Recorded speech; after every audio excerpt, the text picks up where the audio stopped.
Hi, I'm Christella from Fai, and in case you don't know, Fai is Greek for food.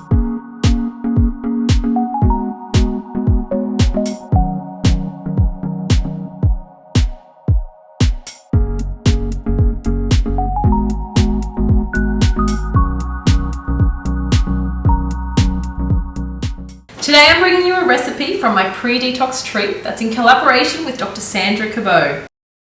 Today I'm going to show you how to make buckwheat flour. It is super quick, it only takes 30 seconds. All you need is 200 grams of buckwheat kernels, which are like the whole actual seed, which you can see here. Pop them into the bowl, and then you just mill them for 30 seconds on speed 9.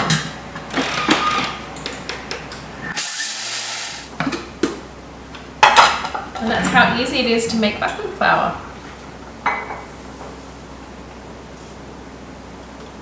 Now let me show you how you can use it. Today I'm showing you how to make chicken schnitzel. Now this is a grain-free version, and there's a couple of ways you can make it. I'm going to be showing you how to use the buckwheat flour, but you can also use almond meal if you prefer. So let's get cooking and I'll show you how to do it. So to start off with, preheat oven to 180 degrees, and then if you are using chicken breasts, I highly recommend tenderizing them with a tenderizer so you can thin them out as much as possible. But I'm just using some chicken tenderloins today. Okay, so then we're going to start chopping up our ingredients. So I've got 80 grams of cashews that we're going to add to the bowl and chop up. So they need 10 seconds on speed 9.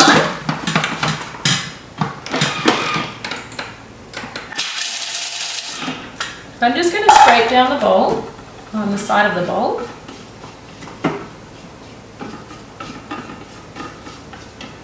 So now I'm just going to add in my buckwheat flour. If you're using the almond meal, add the almond meal instead. I'm using 4 tablespoons of garam masala. If you are using almond meal, try only use 3 because it is quite strong, because the almond meal is quite a thinner consistency on the chicken schnitzel.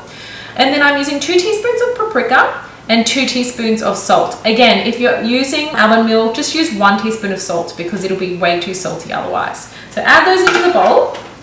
And then we are going to mix that up for 10 seconds speed 4.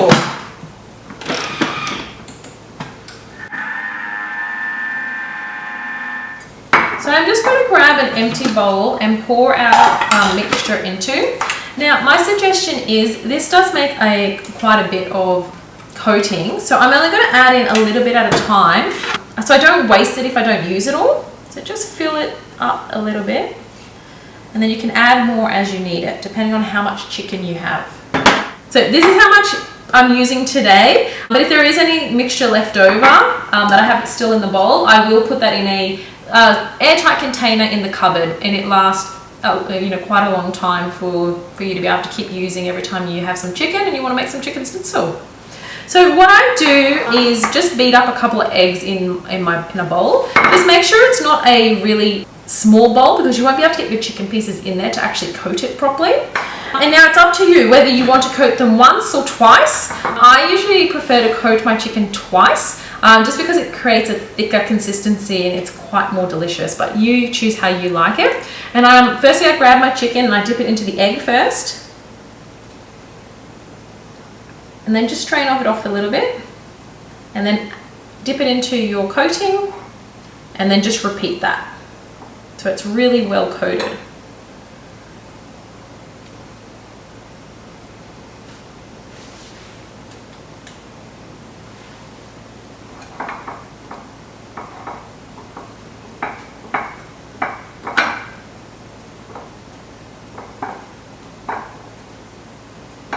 And that's as simple as it is.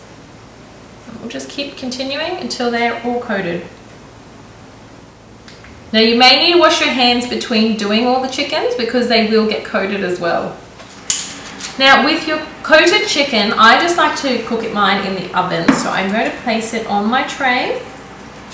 And of course you can make more pieces than this. I'm just showing you how it's made. And then just add some vegetables around. And of course you can change the type of vegetables that you're using depending on what you enjoy.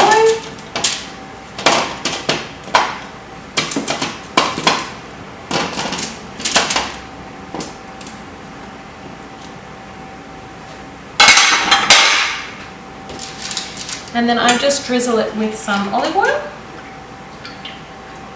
And you can add some salt and pepper to the vegetables too if you like.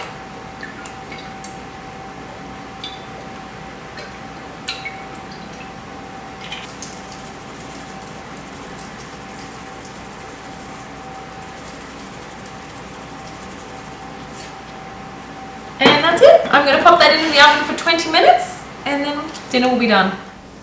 And that's your chicken schnitzel done.